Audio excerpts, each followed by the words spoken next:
اللهم صل على سيدنا محمد يا رب صل وسلم دائما ابدا على حبيبك. آگے اللہ نے اگلی آیت میں توکل کا بہترین طریقہ بتایا ہے. قُل لَن يُصِيبَنَا إِلَّا مَا كَتَبَ اللَّهُ لَنَا هُوَ مَوْلَانَا وَعَلَى اللَّهِ فَلْيَتَوَكَّلِ الْمُؤْمِنُونَ. یہ بہت اہم آیت ہے کہ اے نبی آپ ان منافقین سے کہہ دیجئے کہ ہمیں وہی مصیبت پہنچتی ہے جو اللہ نے ہمارے مقدر میں لکھ دی ہے، وہ ہمارا دوست ہے، اور مومنوں کو اللہ ہی پر توکل کرنا چاہیے.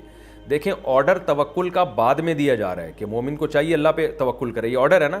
توکل کا طریقہ پہلے سکھایا جا رہا ہے. دو طریقے سکھائے ہیں. ایک یہ کہ جب بھی کوئی مصیبت پہنچے، بھائی یہ تو ہمارے مقدر میں لکھ دی تھی، تو جو چیز اللہ کے علم میں پہلے سے تھی اور اللہ نے تقدیر میں لکھ دی تھی، اس پہ غم کس بات کا؟ جو کام ہونا ہی تھا، جو طے شدہ ہے، اس پہ کس بات کا غم؟ تو ایک تو اس طرح سے انسان کو اللہ پہ توکل کرنا چاہیے کہ ہم اللہ کے حکم کو فالو کریں گے. مصیبت اگر مقدر ہوئی تو وہ ویسے بھی آ کے رہے گی، نہیں مقدر ہوئی تو نہیں آئے گی. لہذا ہم نے اعتماد کس پہ کرنا ہے؟ اللہ پہ، اور اللہ کے حکم کی نافرمانی نہیں کرنی. تو اس طرح سے انسان میں اللہ پہ توکل پیدا ہوتا ہے اور اس کو سکون ملتا ہے. تو ایک طریقہ تو یہ. دوسرا اللہ نے کیا بتایا؟ ہوا مولانا، وہ ہمارا دوست ہے. دوست جب آپ کا خیر خواہ ہوتا ہے تو وہ اگر کوئی مصیبت آپ کو پہنچا رہا ہے تو آپ کے فائدے کے لیے. جیسے کوئی ڈاکو اگر چھرا لے کے آپ کو کاٹنا شروع کر دے، آپ چیخیں گے، چلائیں گے، اس کو قتل کرنے کی کوشش کریں گے، ڈپریشن میں جائیں گے. لیکن یہی کام کوئی ماہر سرجن آپ کو باقاعدہ لٹا کے چیر پھاڑ شروع کر دے تو اس چیر پھاڑ کے آپ اس کو پیسے دیتے ہیں، اس لیے کہ ڈاکٹر کو آپ اپنا خیر خواہ سمجھتے ہیں. آپ سمجھتے ہیں اگر میرا پیٹ کاٹ رہا ہے تو میرے فائدے کے لیے کاٹ رہا ہے یہ، اور ڈاکو کاٹ رہا ہے تو یہ آپ کے فائدے کے لیے نہیں کاٹ رہا. تو قرآن نے توکل کا دوسرا طریقہ کیا بتایا؟ سکون کا، ٹینشن ختم کرنے کا، کہ جو بھی مصیبت پہنچے اللہ کی طرف سے. نمبر ایک. نمبر دو، اللہ ہمارا خیر خواہ ہے، وہ ہمارا برا نہیں سوچتا. تو مسلمان کے لیے یہ دو بہت اہم پوائنٹ ہیں، دو بہت اہم باتیں ہیں استحضار کے لیے، جس سے اس کا غم ختم ہوتا ہے. اور کافر کے پاس تسلی کے لیے کوئی ایسا جملہ نہیں ہے جس سے اس کو مصیبتوں میں تسلی ہو. اگلی جو آیت ہے، قُلْ هَلْ تَرَبَّصُونَ بِنَا إِلَّا إِحْدَى الْحُسْنَيَيْنِ. اے نبی آپ منافقین سے کہہ دیجئے کہ تم انتظار کر رہے ہو کہ اللہ ہمیں دو اچھائیوں میں سے ایک دے گا. یعنی کیا مطلب؟ ہمیں جنگ میں یا تو شکست ہو جائے گی، صبر کا ثواب ملے گا، شہادت کا ثواب ملے گا، اور اگر فتح ہو گئی، سبحان اللہ، فتح تو فتح ہے، پھر دنیا میں ہمیں اللہ عزت دے گا، مال غنیمت دے گا، حکومت دے گا ہمیں. تو یہ بھی موٹیویشن کے لیے کتنی زبردست بات ہے کہ مسلمان کو کسی حال میں پریشان ہونے کی اجازت نہیں ہے. بخاری مسلم کی حدیث میں اس مضمون کو اور اچھے انداز سے، یعنی اور دوسرے انداز سے بیان کیا گیا اور ڈیٹیل میں.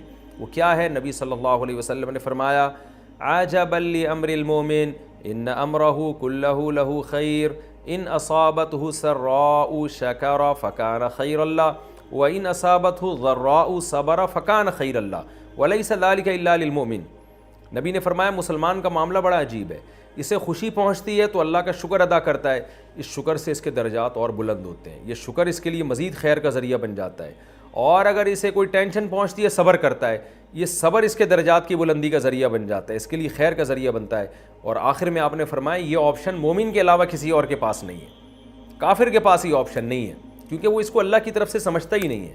تو یہی اس آیت میں بیان کیا گیا کہ ہمیں تو دو اچھائیاں ہی پہنچیں گی، یعنی جس کو تم برائی کہہ رہے ہو وہ بھی ہمارے حق میں اچھائی ہے. تو جب بھی آپ کی زندگی میں کوئی غم آئے، پریشانی آئے، کوئی ٹینشن آئے، تو آپ سمجھیں یہ دیکھنے میں ٹینشن ہے، حقیقت میں تو قرآن اس کو بھی حسنہ کہہ رہا ہے. حسنہ کا مطلب حسن سے نکلا ہے نا، حسن، حسن، حسین، یہ سب ایک ہی مادے کے نکلے ہوئے الفاظ ہیں. اچھائی، تو ہمیں تو ہمیشہ اچھائی ہی پہنچتی ہے، مسلمان کو برائی نہیں پہنچتی کبھی بھی. اور اس کے برعکس جو کافر اور خدا کے باغی اور نافرمان ہیں، تو قرآن ان کے بارے میں کہہ رہے ہیں نتربص بکم ان یصیبکم اللہ بعذاب من عنده او بایدینا. تم اپنی خوشیوں پہ اتراؤ نہیں، یا تو اللہ ہمارے ذریعے عذاب دے گا یا خود ہی عذاب دے دے گا. ایسا ہی ہوتا ہے ان کی. آپ بڑھاپا دیکھ لیں، ان کی موت دیکھ لیں، پھر موت کے بعد کی زندگی تو قرآن نے بیان کی، تو بہت بھیانک ہے. تو کبھی بھی اللہ کے نافرمان کی ظاہری حالت سے متاثر ہمیں نہیں ہونا چاہیے.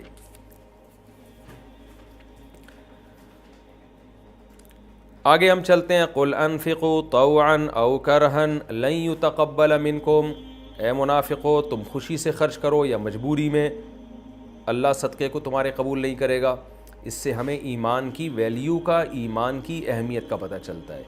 جو شخص توحید پرست نہیں ہے، رسالت کا منکر ہے، کسی بھی طرح سے اسلام کی بیسک جو عقیدے ہیں ان کا انکار کرتا ہے، جو اسلام سے خارج ہے، تو قرآن و حدیث میں یہ مضمون بہت اہتمام سے بیان کیا گیا ہے کہ اس کی نیکیاں رائی کے ایک راکھ کے پہاڑ کے برابر ہیں، جو دیکھنے میں بہت بڑا لگتا ہے، پھونک مارو تو پورا پہاڑ غائب۔ تو کافر جتنی نیکیاں کر رہے ہیں بس دنیا میں ان کو اس کا اجر اللہ دینا چاہے گا تو دے دے گا، دنیا میں شہرت، عزت، دولت کی صورت میں، آخرت میں کچھ بھی نہیں ہے۔ اور مسلمان جو ایمان والا ہے، حدیث میں آتا ہے آدھی کھجور کے ذریعے بھی بعض دفعہ جہنم کی آگ سے اللہ بچا لیتے ہیں۔ حدیث میں آتا ہے نا، ایک شخص نے پیاسے کتے کو پانی پلایا اور اللہ نے اس کو بخش دیا۔ تو اس لیے ایمان پہ کبھی سودے بازی نہ کریں۔ بہت افسوس کے ساتھ کہنا پڑتا ہے، کتنے مسلمان اسلامی کنٹریز سے یورپ، امریکہ کی طرف جاتے ہیں، غیر مسلموں میں رہتے ہیں اور وہ بھی کلمہ کفر کہنا شروع کر دیتے ہیں۔ ان کو اپنے ایمان کی ویلیو کا اندازہ نہیں ہے، وہ بھی اسلام پہ اسی طرح سے اعتراضات شروع کر دیتے ہیں، اس کو ہلکا سمجھتے ہیں وہ۔ تو یہ ہلکا نہیں ہے، اللہ کی نظر میں یہ بہت بڑا معاملہ ہے، اس سے آپ کی ساری نیکیوں کی ویلیو زیرو ہو جائے گی آپ کی۔ تو ایمان کی قدر کریں۔